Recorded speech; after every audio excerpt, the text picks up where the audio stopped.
मैं recording on कर लूँ। ठीक है, चलिए। तो हमने यहाँ तक पढ़ा था कि आर्ट्स क्या होता है, क्राफ्टमैन क्या होता है, गुड प्रैक्टिसेस में समझा रहा था आपको कि हमारी 3 टीमें हैं और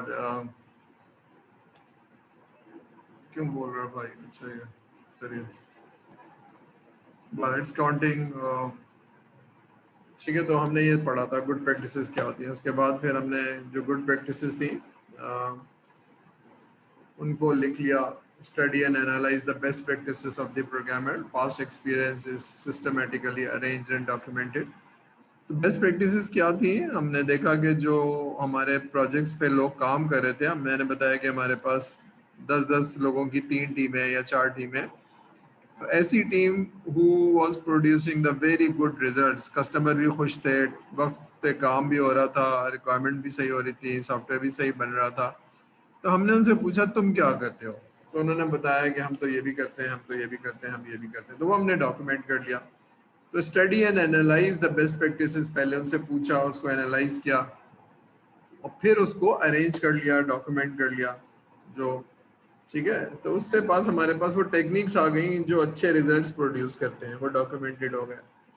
फिर हमारे पास ट्रेड ऑफ थे, अगर ये वाला करना है प्रोजेक्ट तो ऐसे कर लेना चाहिए, ये वाला करना है तो ऐसे कर लेना चाहिए। मसलन मसलन एक छोटा सा प्रोजेक्ट है तो हमें शायद बहुत ज़्यादा डिटेल में रिक्वायरमेंट नहीं लेनी चाहिए, बहुत ज़्यादा। ठीक है, फॉर एग्जांपल वेबसाइट है, तो वेबसाइट का करने का तरीका कोई अलग होना चाहिए। लेकिन एक बहुत ही लार्ज एंड कॉम्प्लेक्स प्रोजेक्ट है जिसमें कॉम्प्लेक्सिटी भी है, सिक्योरिटी भी है, जान का खतरा भी है, तो वो किसी और तरह से बनाना चाहिए, उसमें रिस्क भी है। ठीक है, तो there are certain trade offs. तो ये वाला करने के लिए ये तरीका ज़्यादा सही है, ये वाला करने के लिए ये वाला तरीका ज़्यादा सही है। ठीक है, तो depending on the types of the project. ठीक है, ये वैसे ही जैसे अगर आपने घर वालों के लिए खाना बनाना है तो ठीक है, कुछ भी हो जाए मसला नहीं है। लेकिन अगर मेहमान आ रहे हैं 20 उनके लिए बनाना है तो probably you need to be careful. ठीक है, तो यहाँ पर भी ऐसी है कि छोटा सा प्रोजेक्ट बनाना है तो ठीक है ऐसे बना लो, लेकिन अगर एक बहुत लार्ज एक एप्लीकेशन बनानी है तो you have to be careful, उसमें रिस्क है खराब ना हो जाए, परफॉर्मेंस ना खराब हो जाए। अब ये सारी चीजें हमने क्या किया, दीज आर डॉक्यूमेंटेड। अभी जो अच्छी अच्छी बेस्ट प्रैक्टिसेस थी, बेल टेक्निक्स थी, हमने इनको डॉक्यूमेंट कर लिया in the form of research paper, and then research paper को बाइंड करके इन फॉर्म द बुक्स। अब ये बुक्स में अवेलेबल हैं। समर विली ने किताब लिख दी है और प्रेसमैन ने किताब लिख दी है, तो now you can study those tools and techniques और आप इंजीनियरिंग पढ़ सकते हैं। ठीक है, तब जरा आगे चलते हैं, देखते हैं ये क्या चीज़ है।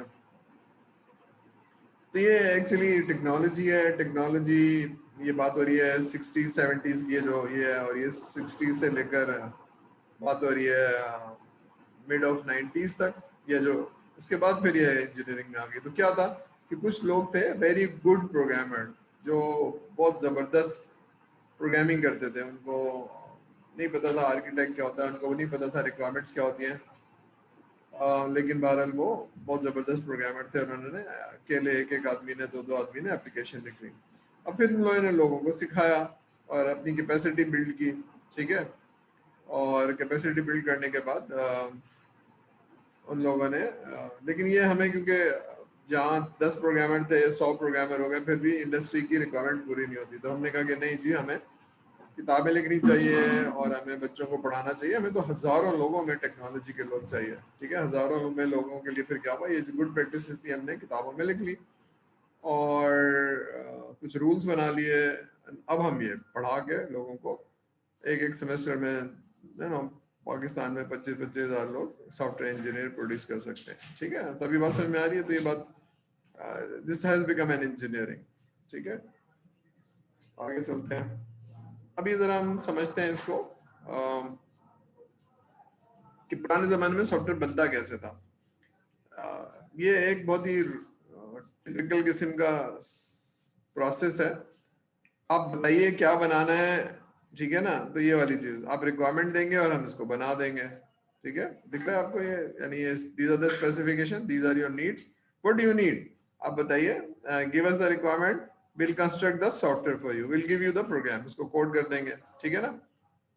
लेकिन जब सॉफ्टवेयर बनेगा तो उसमें बहुत सारे एरर्स होंगे। देख रहे हैं आप, ये वाली जो डॉटेड लाइन है, you will have the errors. आप हमें बताएंगे तो फिर हम उसको फिक्स कर देंगे। समझ में आ रही है? कोई रिक्वायरमेंट नहीं हो रही, कोई वो नहीं हो रही, क्या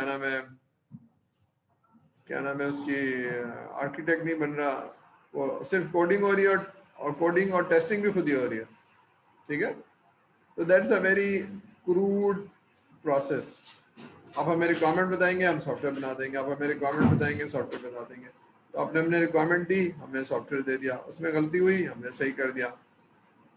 तो ये छोटे से प्रोजेक्ट के लिए तो ठीक है, but it is not good for a very large and complex project. ये 3 लोगों के लिए तो ठीक है कि 3 लोग यहाँ प्रोग्रामर हैं और ये एक आदमी रिक्वायरमेंट बता रहा है, बट इफ अगर ये रिक्वायरमेंट देने वाले बहुत सारे डिपार्टमेंट्स हों, 10 डिपार्टमेंट हों और ये बनाने वाले भी 50 लोग हों, तो ये नहीं चल सकता है। तुमने क्या बनाया, तुमने किससे रिक्वायरमेंट ली, बात समझ में आ रही है? यहाँ तक सब मेरे साथ है? Is it clear now? पुराने जमाने में या जो आप छोटे प्रोजेक्ट करें वहां तो ठीक है, लेकिन बड़े प्रोजेक्ट में प्रॉब्ली दिस इज नॉट, इस तरह से आप लार्ज एप्लीकेशन नहीं बना सकते। उसको कहते हैं बिल्ड एंड फिक्स। बिल्ड बनाया और उसको सही कर दिया, बनाया और उसको सही कर दिया, that is called build and fix approach. ये शुरू में थी, हम पढ़ेंगे इसी सेमेस्टर में कि अच्छी तरह से रिक्वायरमेंट लेने का प्रोसेस क्या है, लेकिन हम यहाँ समझ में आ रहा है कि ये प्रोसेस सही नहीं है, ठीक है। तो हम जरा आगे चलते हैं। क्लियर है यहाँ तक? सारी बातें समझ में आ रही है? थिंग्स आर क्लियर भाई? Yes sir. ओके, अब एक इंजीनियरिंग अप्रोच को समझते हैं। अच्छा, ये थोड़ी देर में आपको लॉग आउट कर देगा क्योंकि 40 मिनट पूरे हैं, तो फिर we have to log in again. ये तकरीबन 4 मिनट रह गए, ठीक है। तो इंजीनियरिंग अप्रोच क्या होती है, हम जरा देखते हैं कि अगर सॉफ्टवेयर इनटेंजिबल है, सॉफ्टवेयर नजर भी नहीं आता है, तो कोई भी सॉफ्टवेयर नहीं बल्कि कोई भी इंजीनियरिंग अप्रोच, अगर पुल बनाना है या सड़क बनानी है या कोई गाड़ी बनानी है, तो व्हाट इज एन अप्रोच, यानी अगर गाड़ी बनानी है तो कैसे बनेगी, घर बनाना है तो कैसे बनेगा।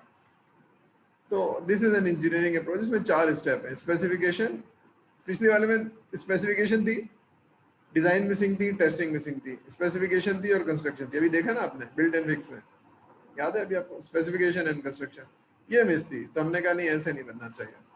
हमने कहा पहले रिक्वायरमेंट दोगे, इसको कंप्लीट करोगे, बताओगे क्या बनाना है, फिर हम उसको उसका आर्किटेक्ट बनाएंगे, डिजाइन बनाएंगे, कंस्ट्रक्ट करेंगे और देने से पहले टेस्ट कर लेंगे। तो ये 4 स्टेप अगर हैं तो that is called typical engineering approach. Specification, complete, non ambiguity, और इसमें फिर चेंज नहीं होगी। अब यहाँ रिक्वायरमेंट फ्रीज हो गई, अब हम उसको डिजाइन करेंगे, कंस्ट्रक्ट करेंगे, टेस्ट करेंगे। घर बनाना है तो भी ऐसे ही, सॉफ्टवेयर बनाना है तो भी ऐसे ही। रिक्वायरमेंट कौन लेगा? ये रिक्वायरमेंट बिजनेस एनालिस्ट लेगा या रिक्वायरमेंट इंजीनियर लेगा, ये प्रोग्रामर नहीं ले सकता। तो बताएगा क्यों नहीं ले सकता? नहीं बताएगा तो सोचते रहिए, फिर हम बताएंगे, ठीक है। ये एक अलग रोल है, ये अलग रोल है और ये अलग रोल है, ठीक है। तो ये बहुत ही स्पेशलाइज्ड किस्म के रोल है।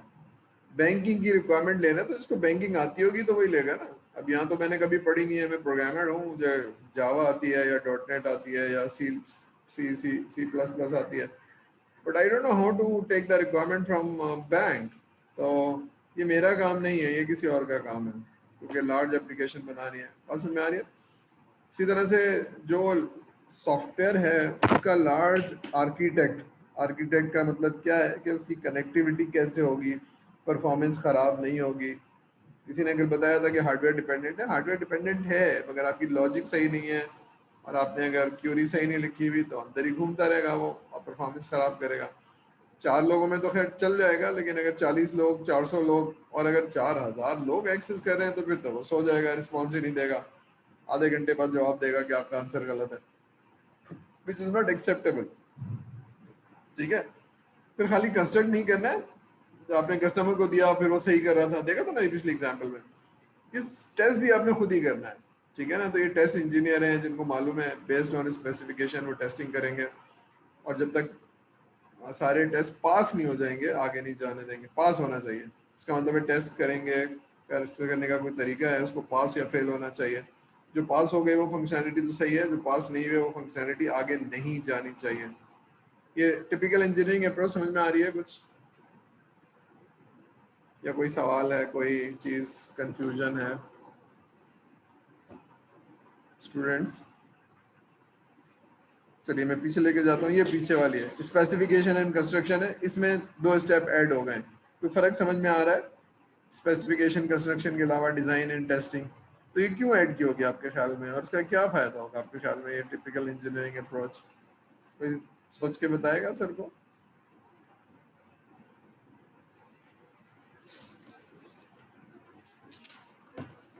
सर को बताते जाइए। सर जी सर सर इसके अंदर टेस्ट स्टेज आ गई